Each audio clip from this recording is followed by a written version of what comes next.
Auburn is not a place, it is a people. The loveliest village on the plains is more than a college sports venue, more than a university filled with historic buildings, more than a quaint little southern town.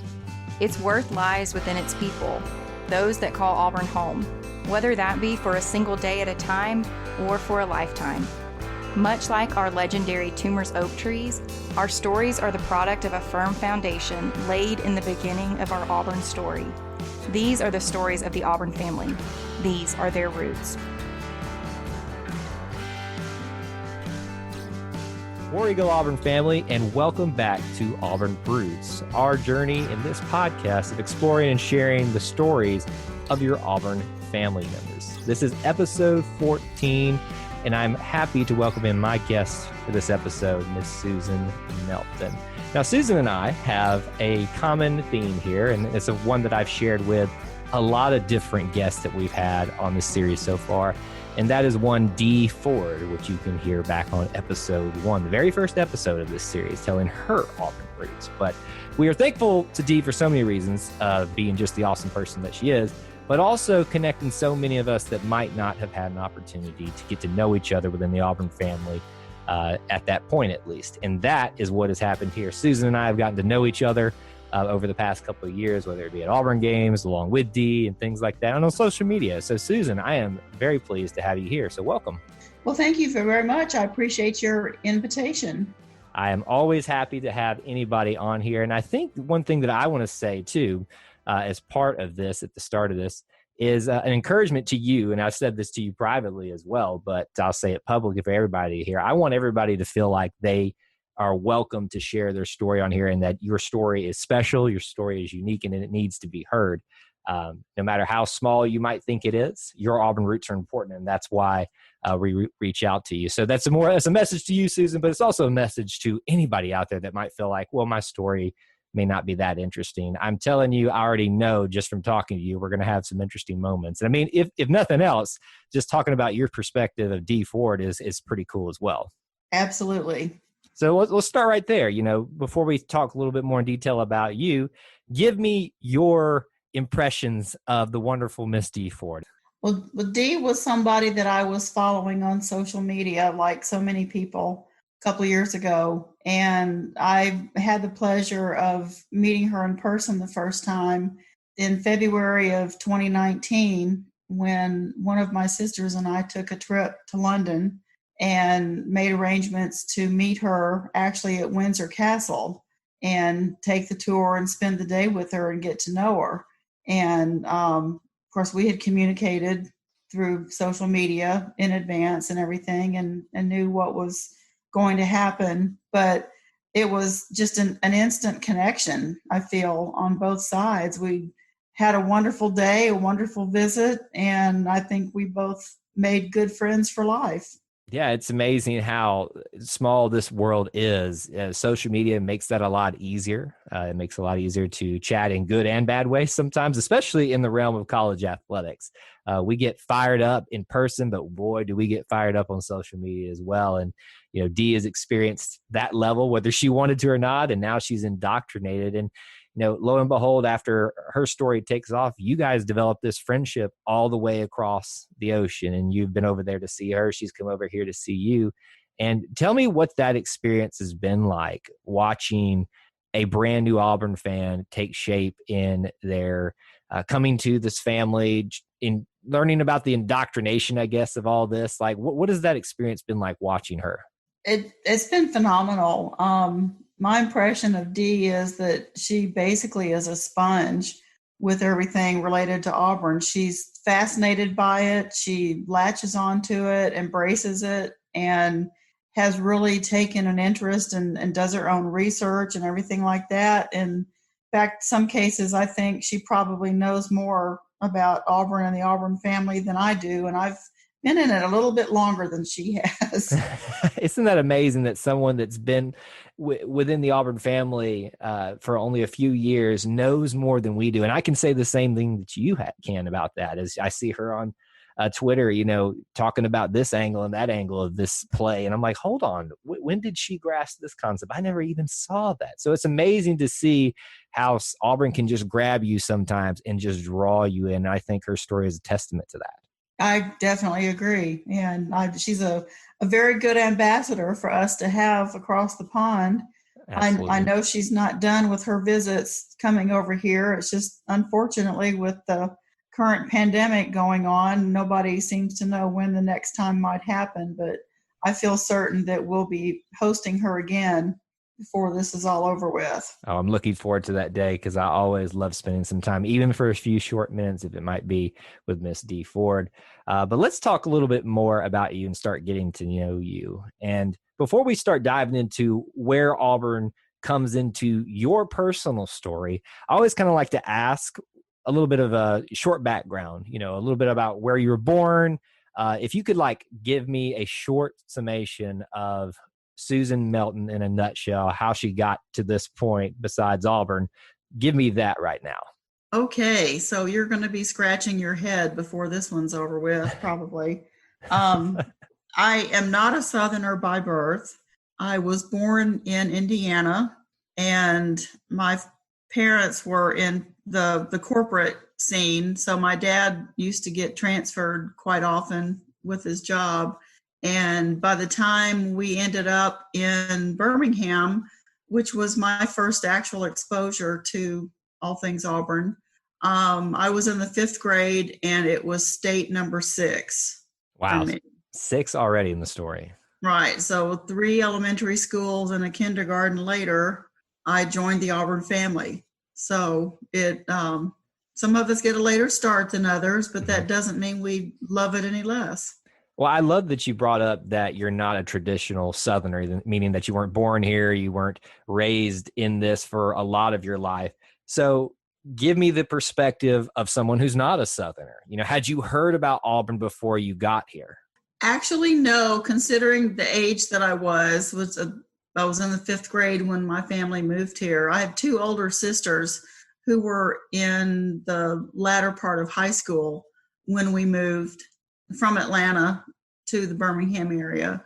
And so they were looking at colleges to attend. And my dad was, shall we say, on the strict side. He had to be, since he had 3 daughters.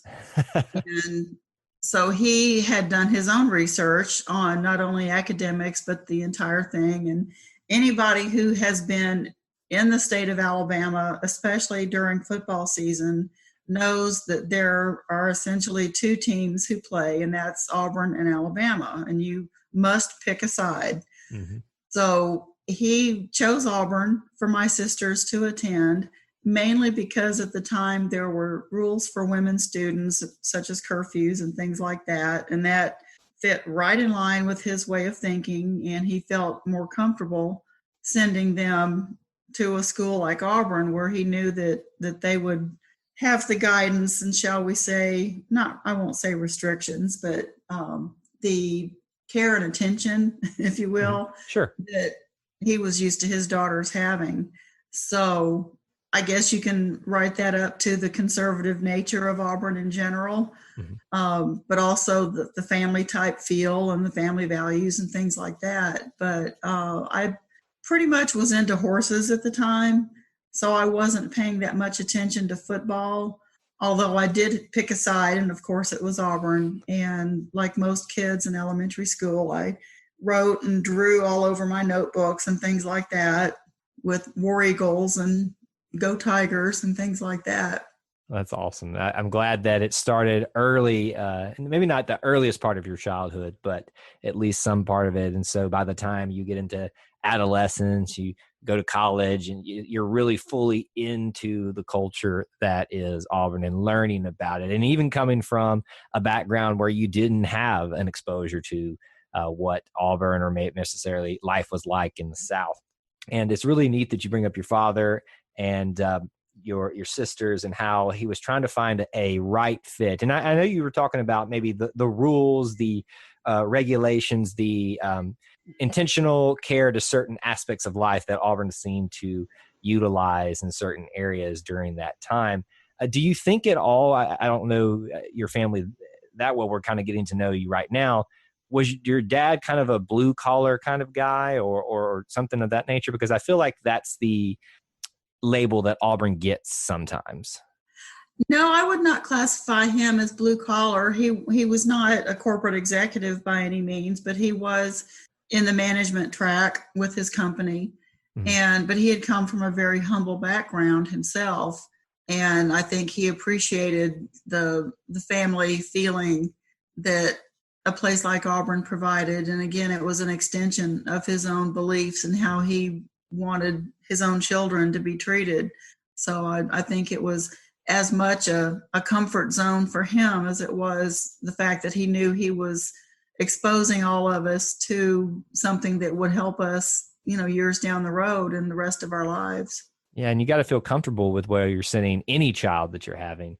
And you want to see how that matches up with whatever your values are and what they can provide to your student that you're sending to them to essentially care and help them grow during that period of time in their life. So you watch your sisters go off to college. You're growing in your Auburn fandom. When do you make the decision to come to Auburn, and how does that happen? Actually, I think the decision was made for me.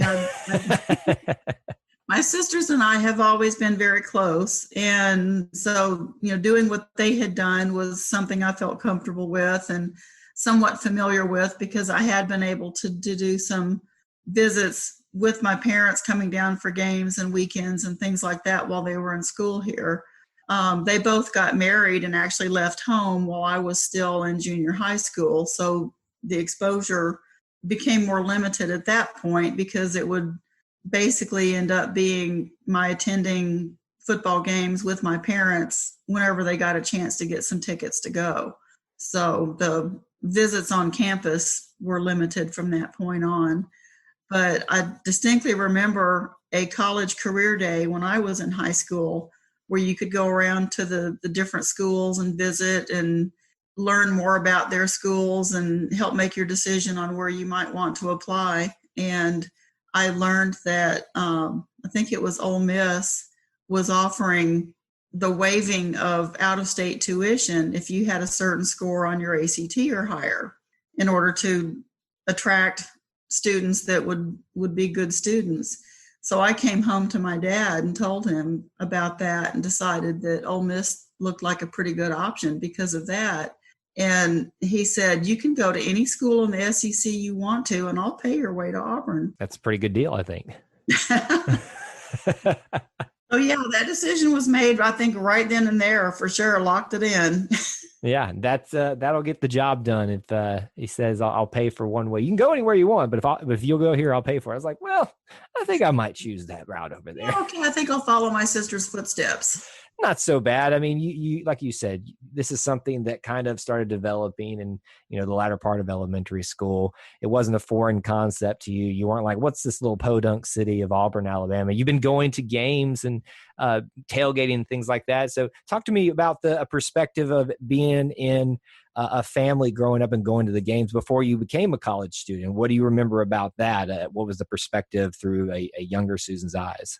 I always enjoyed going to the games, and when we got a chance, we lived in Birmingham. So the first opportunity I remember going to a game would have been before my oldest sister actually started school, and it was an Iron Bowl.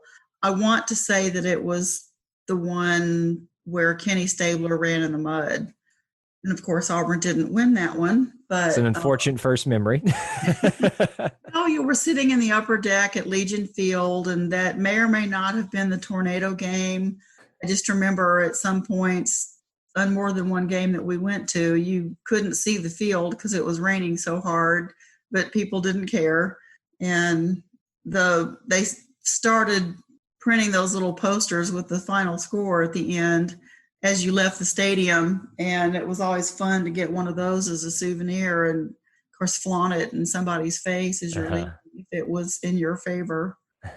Not that I'd ever want to rub it in or anything, but I mean, who doesn't love to rub it in every once in a while? I mean, it goes both ways. If you dish it out, you got to be willing to take it. Well, and we didn't get a chance to rub it in that often during that stretch of the football season. So I'd imagine you got your fair share when you had the opportunity to and reveled in that opportunity. yes. And I distinctly remember regretfully deciding not to attend the Iron Bowl in 1970. I believe it was 1972. For Punt Bama Punt? No, 71. It was the Punt Bama Punt game, as it turns out. And of course, my parents did go. And I think my dad actually stopped someplace and called me on their way home and pretty much said, well, you missed a good one. At the time, I mean, think about it. That one was the Iron Bowl of all Iron Bowls. And then, in a storied history like that with so many games, to have something so spectacular happen, you got to be just sitting there kicking yourself thinking, we could have been there for that moment. Because I know I've done that for games that I've missed. Thankfully, I've been at some of the bigger ones.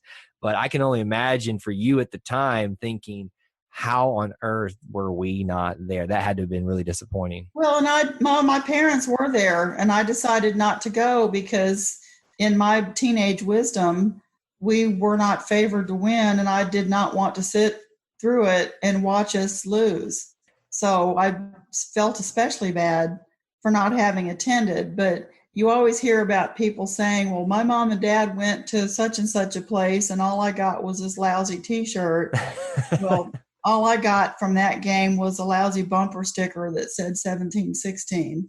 Hey, look, at least you got something out of it, even if you don't have the memories of actually being there.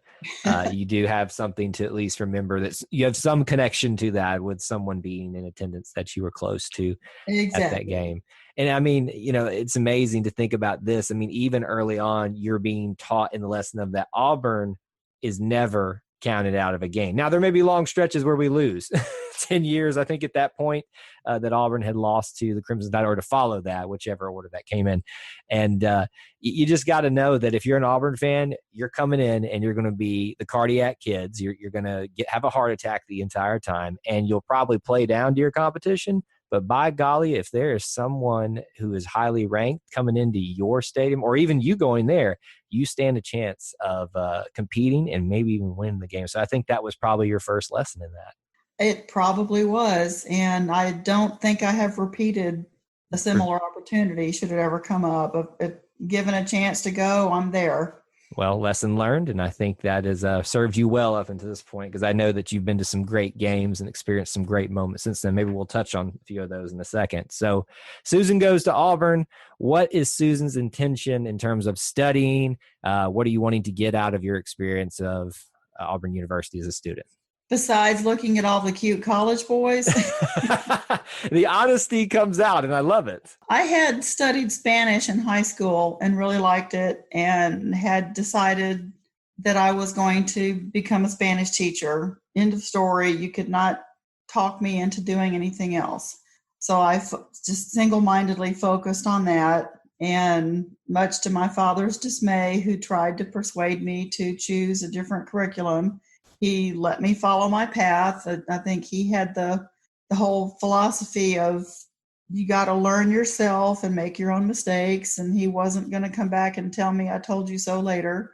But at the same time, he tolerated it and let me go through there. So in my teenage wisdom again, I decided that instead of being in the School of Education to get my Spanish degree and be able to teach, that I would get my degree through the College of Arts and Sciences, which in my mind was going to make me more flexible and available for other types of opportunities that might come along. So I actually had a double major because of that, as well as my minor. And then I actually finished getting my degree in 3 calendar years. Oh, wow. So you made the quick route. So you literally took the opposite route that most people take these days. I took 5. Well, no, I'm not actually lying. I took longer than that, but that's neither here nor there. 3 calendar years, and you have a double major and a minor. Am I hearing that correctly? Yes. Wow. And you said that you, off air here, we talked about how you had a fun time while you were in college, and you still got out in 3 years. How did you manage to do that? Well, I did attend in the summer terms. We had quarters back then. It wasn't the semester system.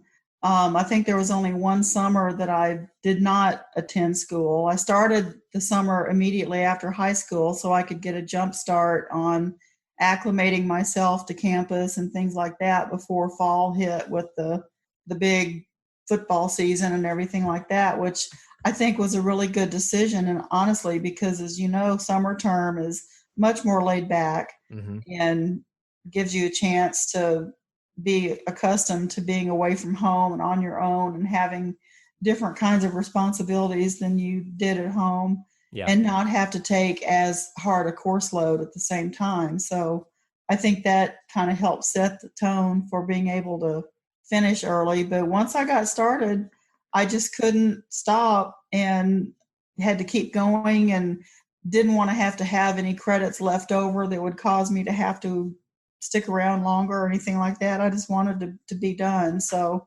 that's what I did.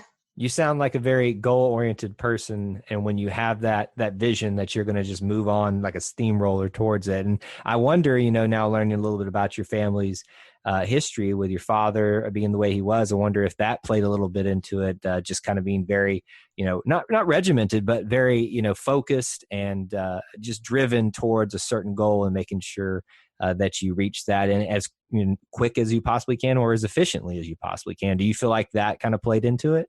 I think that had a lot to do with it because he did have high expectations. It was one of those things, if you brought home good grades, instead of getting congratulated, it was like, well, that's really good, but why didn't you do this as well? So there was always that one little thing that had been missing that he would tease me about that made me think, okay, so next time I get to do this and that. Mm-hmm. Yeah. Always giving you that next thing to focus on and keep pushing towards, never letting you settle and pushing. It sounds like to me, pushing you to be the best that you can be, just on this outside looking into that situation there. But talk to me a little bit about campus life. What is Auburn like while you're there? Because as we know right now, you live there currently right now. It's kind of spoiler alert. We were going to get to that point, but she currently lives in Auburn. Things have changed in the last 6 months at Auburn that were the 6 months ago. I mean, it's just changing so quickly. It's crazy, but paint that picture to me. Auburn, Alabama, Auburn University. What was it like when you were there? It was a much more laid back time when I was in school here as it is now, mainly because the city of Auburn itself was such a smaller town than we have today. And we used to laugh about 5 o'clock on Friday afternoons, the whole downtown just rolled up their sidewalks and shut down for the weekend. That's pretty much what happened. Most people either had to go home or you had to go to Montgomery or Columbus if you wanted to go out to eat.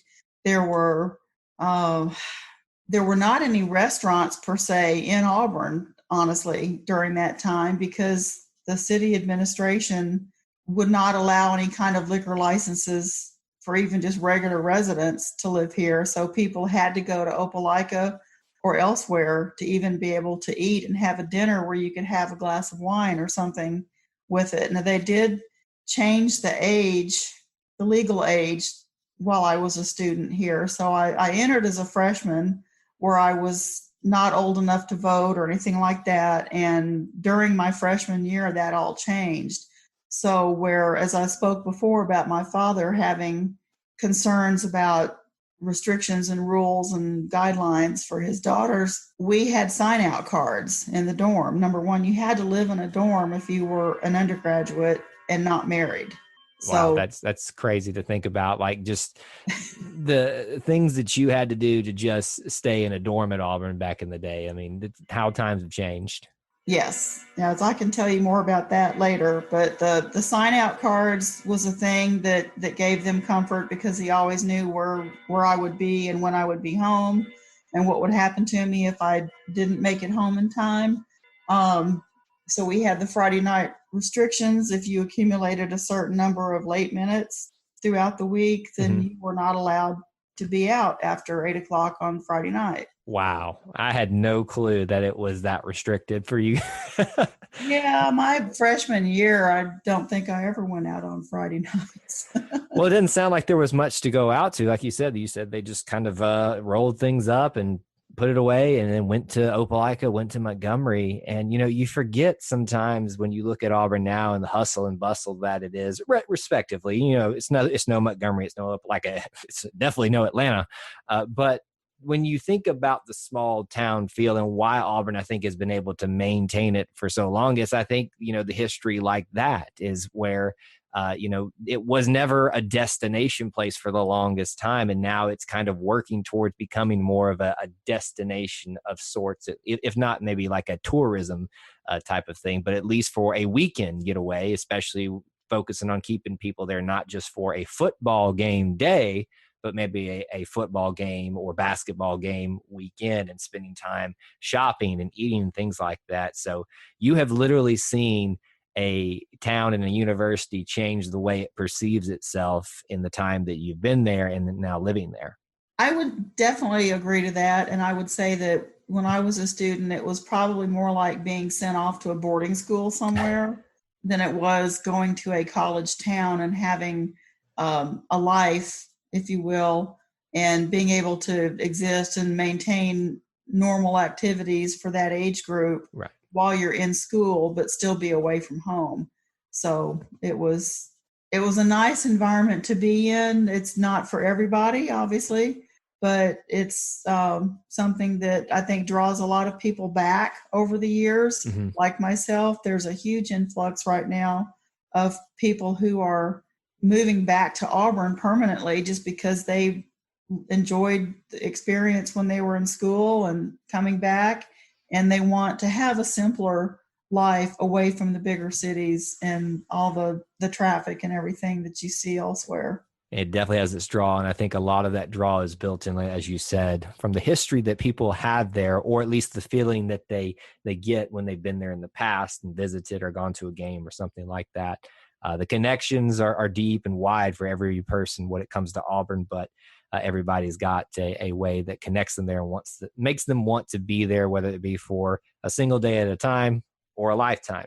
So let's talk a little bit more about maybe sports while you're there in college. What do you remember about your time there? What was the big name? What were big games, or anything that you can remember on that sort? My freshman year at Auburn was actually Shug Jordan's final year to coach. Or no, he may have coached throughout while I was there, but he was on his way towards retirement. We were not very good in those years. And so there wasn't the kind of excitement that we typically have today, where there's the buzz about how well we're going to do and enticing big name recruits and things like that. I can tell you that I was on the tail end when I entered as a freshman. Thomas Gossam was either a junior or a senior, I think, here at Auburn. And as you know, he played football for us. He was the first walk-on to receive a scholarship who's African-American, mm-hmm. and has gone on to have an acting career. And I think he's a judge as well. So he's been very successful in life. But he was in one of my sociology classes. And that memory has stuck in my mind all these years. And I knew it then because he was a football player. Mm-hmm. And so I knew who he was. It wasn't anything else. And then years later, you think back and it's like, oh, yeah, that guy was in my class.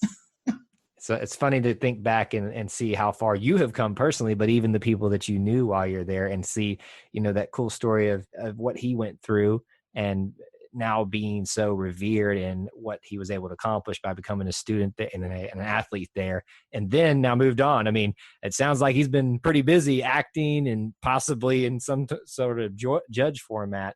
So now you get to point back and look to not only the change of the city, but the change of the times and society, and see how it's been reflected at Auburn, and how Auburn was maybe a little bit more forward in those areas than some other places in the world and in our nation. And so that's really great that you get to think that. And I even think back to what you brought up about Shug Jordan.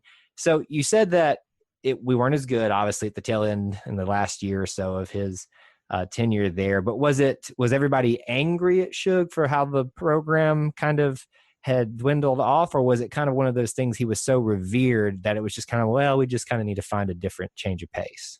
That's a good question. I honestly looking back, don't see or remember anything about my parents, for example, or their friends or whoever that might have been discussing the program like we do today. Of course, keep in mind, our means of getting information was through newspapers and not through social media and the internet, which is instantaneous today.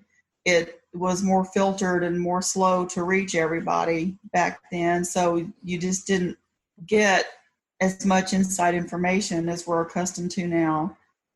So I don't think, I wouldn't call it a complacency, but I think it was an understanding of, well, this is a college program, they're college athletes, and they're here for an education and to play football, and some are going to do really well. And as long as they play exciting games, I don't think there was as much concern over the win-loss record the way that we track it today.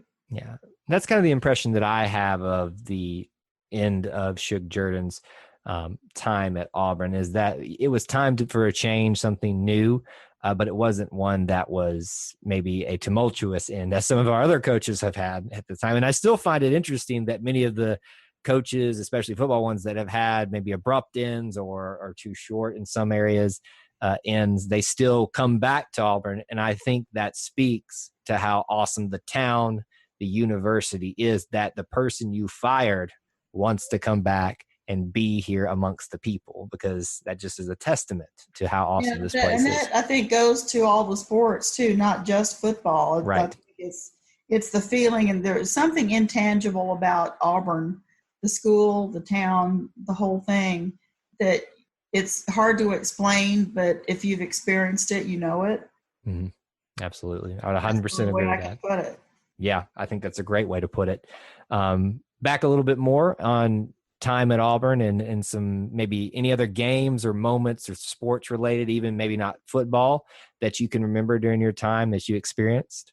Oh, let me think about that. I know I think I attended one basketball game when I was a student. For some reason, I just wasn't all that interested in basketball. And of course, that has changed. Quite a bit.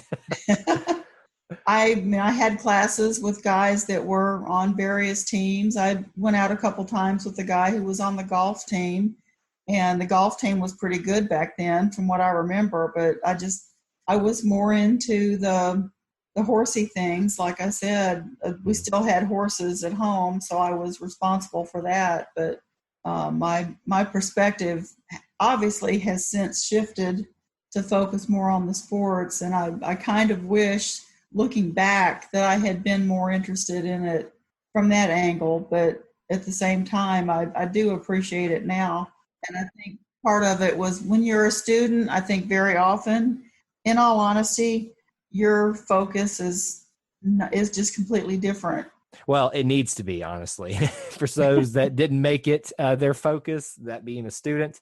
I think they found it harder to get done in 5 and 6 years as with you 3 years. So that's impressive. And I know you said that you had summer terms and you got a little bit of an early start, but that's still a testament to how committed you were, how taught you were to be focused and have your time in Auburn. And it sounds like that you, even despite having a very busy schedule, a very quick time as being a student there, that you had some great experiences and memories, whether it was meeting coaches and players, having classes with players. You had a pretty good experience, for it sounds like. And I think, based on where you are now in life, I would think you're pretty fond of the place. Oh, definitely. No question. So let's talk a little bit about after college, and where does life take you? If you could give me a brief summation of that, and kind of what have you been doing with life since then, and maybe we can get into how Auburn wraps within that. Well, I did actually put my Spanish degree and secondary education major to work for a couple of years. I was a Spanish teacher in high school. I found out pretty much right away when I got there that it wasn't all that I had expected it to be, and it was not a good fit for me personally.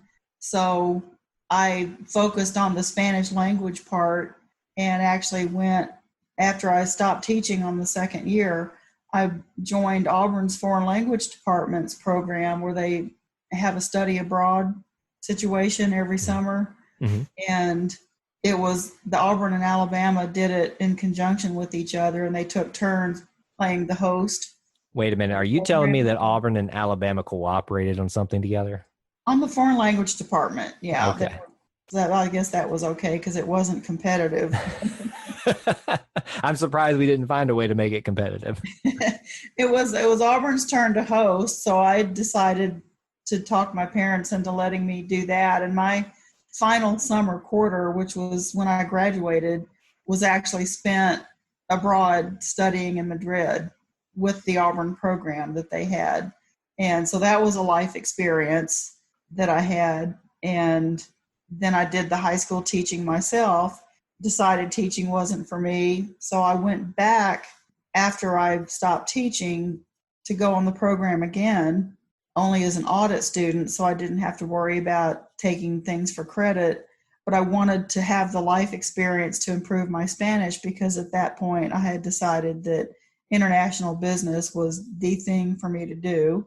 And at the time, Auburn did not offer a program in that. You could get a foreign language degree and you could get a business degree, but they didn't have a way to connect the dots and promote it that way. So long story short, spent some time in Spain. I actually got a job and stayed there instead of coming home. Came home many months later than originally planned and ended up going back to school in Birmingham to get a computer science degree. And then that's when I got into the business of IT and then later doing consulting with it. So Auburn is, as much it is my first love, it was not the degree that got me my career.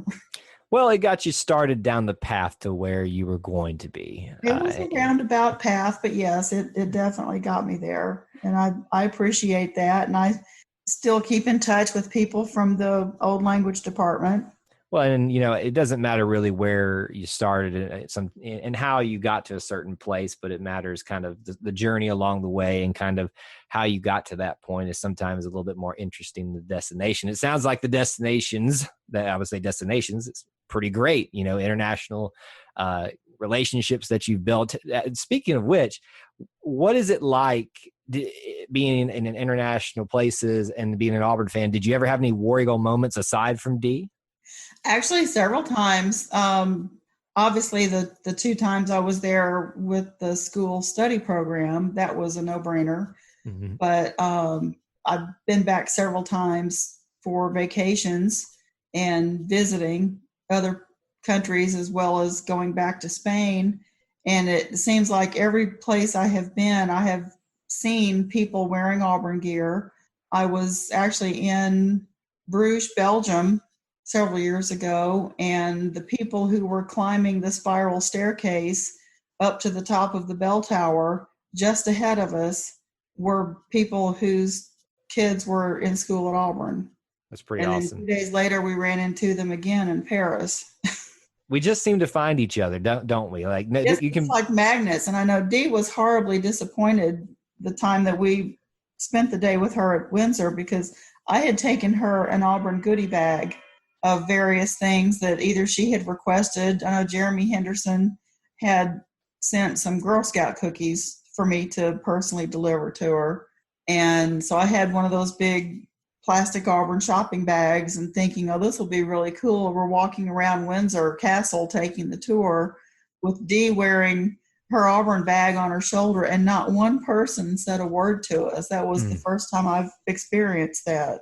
Such a shame, but I don't think it affected her that much because she's still all orange and all blue, even though that's a little bit of a disappointment. She was dressed head to toe in Auburn colors that day, and I looking back, I feel bad now because I was not. I was dressed in just normal vacation gear. Well, I think she probably wore enough for the both of you and was probably clearly, I don't think anybody had any question who she belonged to at that point. So I think you, by association, it probably just bled over into you and people assumed that you were orange and blue all the way through as well. Yeah, we did get some strange looks like, what's that AU thing and why is she carrying that bag? Throughout my work travels for many years, I would fly across the country for work every week, basically, and many, many, many times the captain of whatever plane I was a passenger on that time would have Auburn credentials, or you'd see people in the airport. I mean, all over the country, not just the Atlanta airport, but everywhere you would see people wearing Auburn gear. So we literally are everywhere. We have literally infected the entire world. I mean, we're running Apple. We are, on a stage in Broadway in New York. We're in movies. We're in international We've been business. to the moon. I mean, literally, we run the college football and college sports world. We basically are the Disney of college and college relationships and all that kind of stuff. We just got our hand in everything at this point, it seems like. And it seems like you have had your hand in a lot of different things: Spanish, international business. You've got these history and these stories there. Speaking of which, there's one thing I do want to jump back to. You mentioned Jeremy Henderson. And by the way, folks, if you haven't, he was guest number 2, episode 2. You can listen to his Auburn Roots if you want to check that out as well. If you haven't done so, it's a great time listening to the stories he has there as well. You have a connection to Jeremy that might embarrass him a little bit, and I'd be remiss if we didn't bring that up. So would you like to share that? Yes, if he's listening, he might want to kill me. His mother was my suite mate in the dorm my freshman year. We had gone to high school together for a couple of years, and then a new high school was built, and so the population split. She actually went to the new one, and I stayed at the other, but we still had a lot of mutual friends. And so that was a real interesting revelation that he had been unaware of. Of course, he does know it now. I tease him about it a lot, but he and I actually met over his interviewing me for my memories and recollections of what it was like to live on campus at Auburn during the winter that everybody went streaking. You were part of that production of the War Eagle Reader. Oh, I did not participate in the streaking. Let me make that clear. Well, yeah, I'm glad you clarified that part of it. But the fact that you have memories of it, I'm not going to let you get away without sharing a little bit about that. Well, I was on one of my Friday night restrictions, so I was not allowed to leave the dorm when an episode broke out. So the dorm mother assigned me and some other girls that were in. We were the ones who were in charge of guarding the windows and doors on the first floor to make sure that no naked boys tried to climb in. Interesting. You hear all these stories about how Auburn has changed in the past, but then there are some things that are just like, a lot of things have changed, but a lot of things have remained the same. College students sometimes are just a little crazy. And I say that as an Auburn student at one time myself. We make some interesting choices sometimes, and it leads to great stories. I mean, because here you are, obviously not participating, but having these recollections of interesting times at Auburn. And that's funny. I can only imagine what that was like to experience for you. A friend of mine is the guy who was the very first streaker down Haley Center Concourse. Wow. I didn't know it until later, but it's a very small world out there. It truly is. And especially in a time like Auburn where it was even smaller, word and sometimes sites travel around fast in such a small and close-knit community. So I'm sure you have very vivid, sometimes probably too vivid memories of that.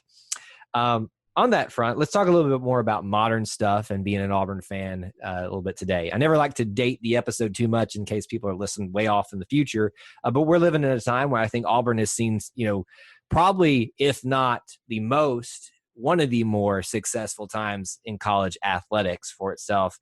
We've been through the first Final Four run for Auburn basketball.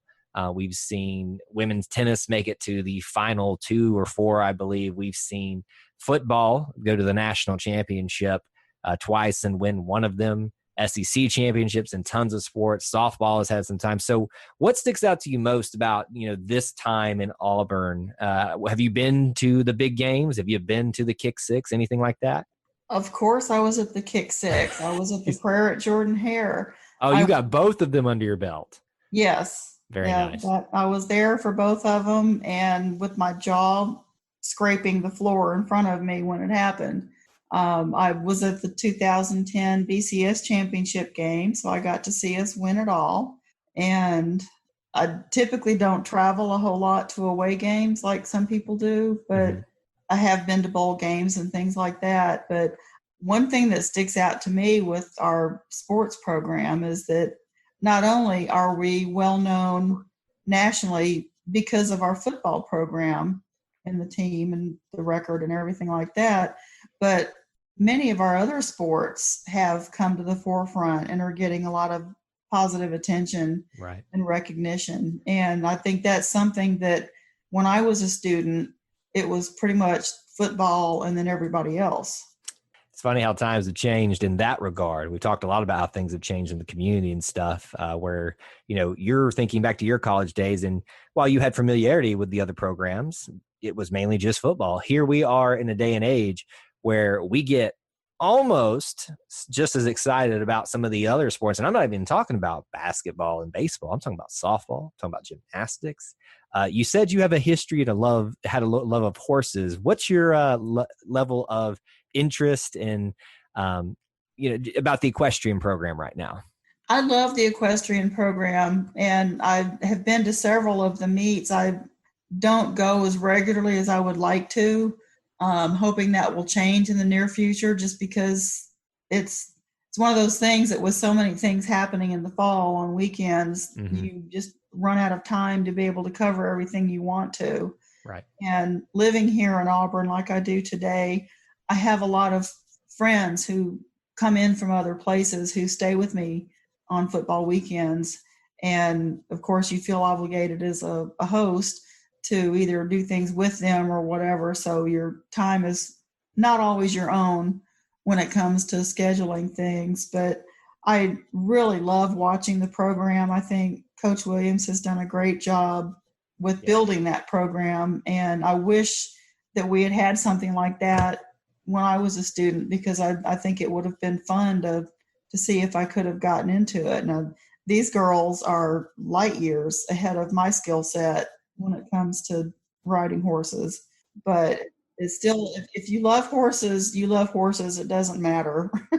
Yeah. And I think that's great that, you have that connection with something that for a while there wasn't so popular at Auburn, but since Greg Williams has been there and built this, it's such a quintessential Auburn story, building a program or building something from the ground up, from scratch, and bringing it up to where it is now is, I think, what defines an Auburn story in some aspect. So I'm very proud of the program, and it sounds like you've already had an interest in it and the horses as well. But it's growing and budding in that. So you're just going to have to find some more time, Susan. You got to stop hosting people at this point. I know. I'm just going to have to give them a key to my house and say, see you later. Do what you want with it. I'm at the equestrian meet today. Well, is there anything else before we get to our final segment, some rapid fire questions with you that you want to mention about your Auburn story or Auburn roots that we haven't had time to maybe hash out yet? I would like to say, I guess, that there is hope for someone who has been adopted into the Auburn family like I have. Even though I got adopted fairly young, it was kind of like coming in cold. And I think it's a testament to the school, the city, everybody involved, that things have turned out the way that they have. And as a result, I'm living here today, enjoying every minute of it, and feel like I've made the best decision I possibly could have.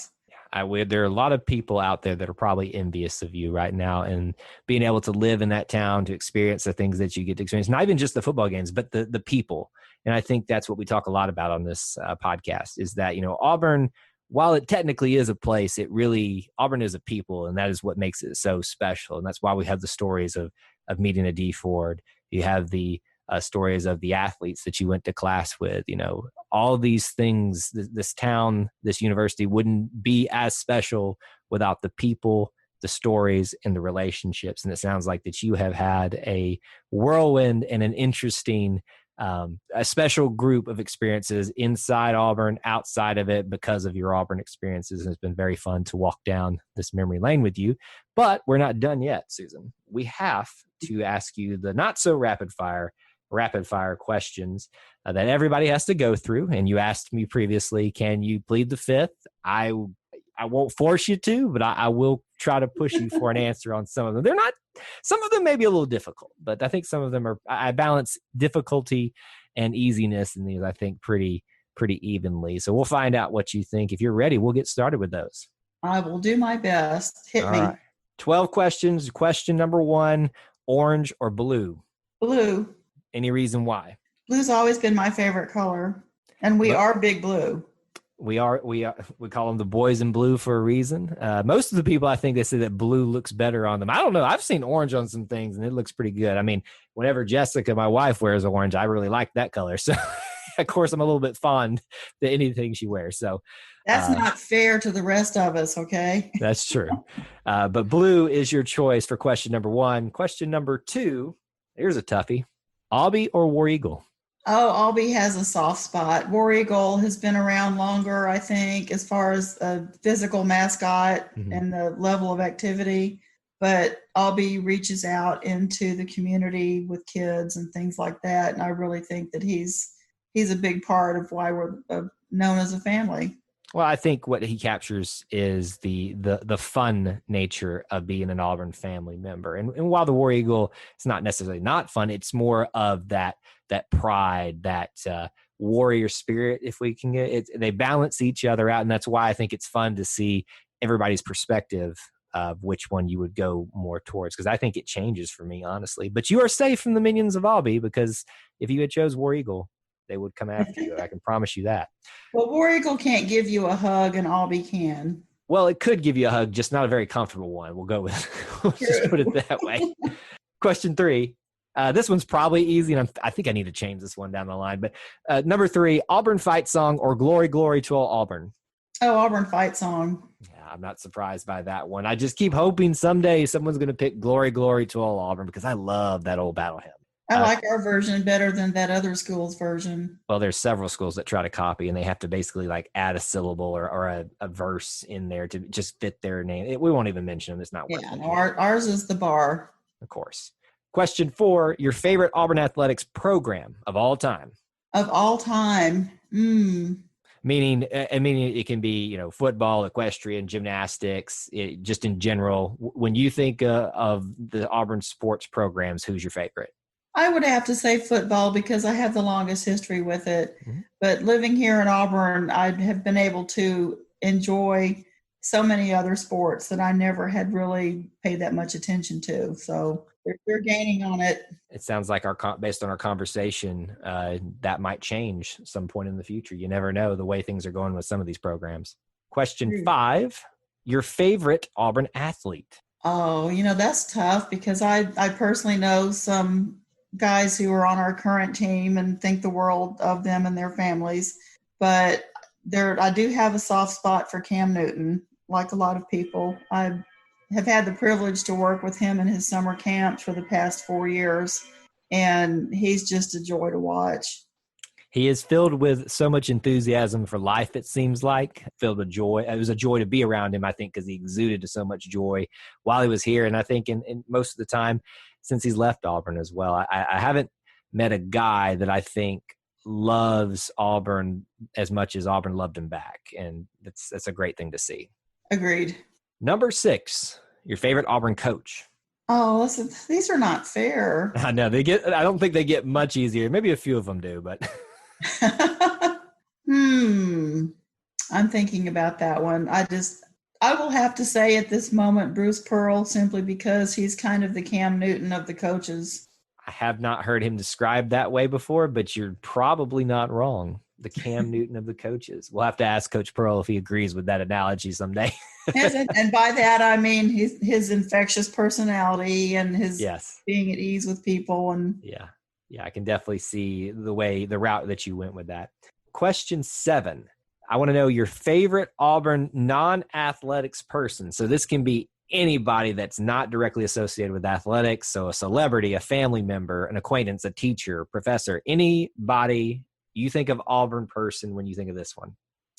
I would have to say my undergraduate advisor when I was a student, who was also head of the foreign language department, and with whom I am still Facebook friends today. Well, that's a great relationship that you've maintained since then. Would you like to give them a shout out, or do you feel like that's something they may not want to have happen?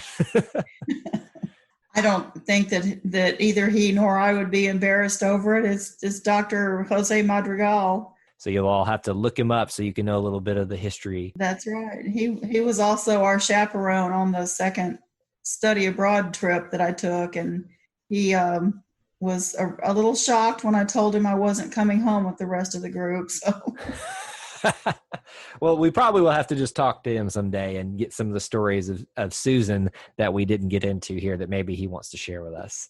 He's got some. A little bit of dirt, huh? Not bad dirt. Just we all got a little dirt, just matters how dirty it is.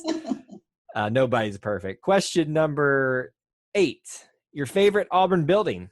My favorite Auburn building. Call me crazy, but it's Haley Center, and I'm really going to be sad to see it when it goes. Wait a minute. Hold on. Do you know something I don't? Is it announced to be going? I have heard rumors that they might tear it down and rebuild it or try to refurbish it or whatever, but I don't know if there's any imminent plans, but it would not surprise me. And my oldest sister was actually a calendar girl picture in short shorts on a bulldozer in front of the construction site of Haley Center. So that building has history. And all my classes were there. So, well, it has history because so much history is trapped in there and has never made its way out. I mean, to this day, they say there are students from, the 1950s that, never found their way out of there. I know it wasn't even around back then, but that's how deep it goes back in trapping things. But I can't believe that. I mean, I hope that doesn't come to fruition. I know it's a monstrosity of an architectural standpoint. People just reel about it. And you're the first one to actually say Haley Center. So I'm happy that we finally got someone here that appreciates the oddity, the uniqueness, and sometimes even appreciates the frustrating nature of Haley Center. But it's definitely something that's important to Auburn. So it'd be sad to see. It's not as scary and intimidating as a lot of people seem to think it is, but I think the legend of Haley Center is bigger than the actual Haley Center. I think you're right. All right, question number 9. Your favorite Auburn place to eat? Favorite Auburn place to eat is no longer around, and that would be Santa Flush. Santa Flush. A lot of people lately have been talking that on recent episodes. That's something that I think a lot of people lament that's no longer there. How often did you go and visit that? Oh, at least a couple times a week whenever I could get over that way. So I had a car on campus, but you're so restricted on where you could go. So it was usually on weekends, but they had good corn dogs, good chili dogs. And of course the soft serve ice cream was without par. That's what I hear these days. And I'm sad that I've never gotten to experience that. So I'll just have to settle for stories like yours and trying to appreciate the Santa Flush. Question 10. Your favorite Auburn tradition? This can be sports or non-sports related, even something that you just have as a personal tradition at Auburn. Favorite tradition? I think the Eagle flight before home football games, just because of what it represents. Yeah, it means so much to obviously us as Auburn fans, but I think even it has connotations, for feeling pride in our nation with it, us using, especially when we use a bald eagle as our national bird and things like that. But what it means for us and the way it just riles people up, and even in its short time, is very special. It brings a lump to my throat every time I see it, and I've been seeing it for a long time. So it never gets old. I can imagine. And I mean, same thing here. I might turn away and pretend that I'm not crying every once in a while. It's okay. You're allowed. Oh, I know. But, us guys, we've got to be tough. And, you can't see me cry. It's just dusty in here. Don't worry about it. I'm not crying over an eagle. Question 11, your favorite Auburn memory. My favorite Auburn memory, I'm thinking on that one. There's so many to choose from and for different reasons. Of course. But the way I try to guide people on this is like when someone tells me to tell me that why Auburn's important to me, I think this memory. I would have to say, I don't know, it was just the open arms that the school and the whole community welcomed everybody when they were coming to school, regardless of where you were from, what you were studying, whatever. Everybody was treated the same way and same expectations, same responsibilities, and the same welcome. I think that's what makes Auburn so special to this day, is just the way that we just kind of want to build the family and want you to be a part of it, unless you're from that school across the the state over there, close to the Mississippi line. And I know you thought I was going to say the streaking, but it wasn't the streaking. So. You know, back in my mind, I was like, I wonder if we're going to go that route. But I think there's a lot of people that are thankful that you didn't pick that one. But hey, look, that's a unique Auburn memory and one that you will never forget. But I don't know if you want it to be your defining Auburn memory, though. Well, you know, it could have been sunbathing on the roof of the dorm. Well, there's that too. We didn't even get into that. I mean, and the dorms have pitched roofs now, if that tells you anything, so you can't do it anymore. So it sounds like you might have had a hand in those pitched roofs now. All right, your final question. Okay. This one I think is easy, and so we might have to kind of go do a question 12A as well. But describe Auburn to me in one word. Home. I love it. We will not have to do a 12A because most people want to go with family, which is not a wrong answer. But I always kind of like to see what's the step past that. And so you went to home, and I think that fits so well for you, a place that brought you in. The community brought you in, as you said, and welcomed you with open arms, so much to the point where you have now made it your literal home. And as I said before, there are so many people that are envious of you now. So thank you for letting us live vicariously through you. Well, thank you for having me. I really enjoyed it. We have enjoyed learning about your Auburn roots and your Auburn story. And as I said at the beginning, for the listeners out there, don't ever feel like your story isn't important and isn't special. We've learned so many things, whether it be streaking, sunbathing on a formerly not pitched roof of a dorm. We've learned about international experiences and having War Eagle moments from Susan, everything in between. And it's been fun getting to know and learning about your experiences a little bit more on this podcast. So War Eagle, Susan, and thank you. War Eagle. Thank you, Kyle.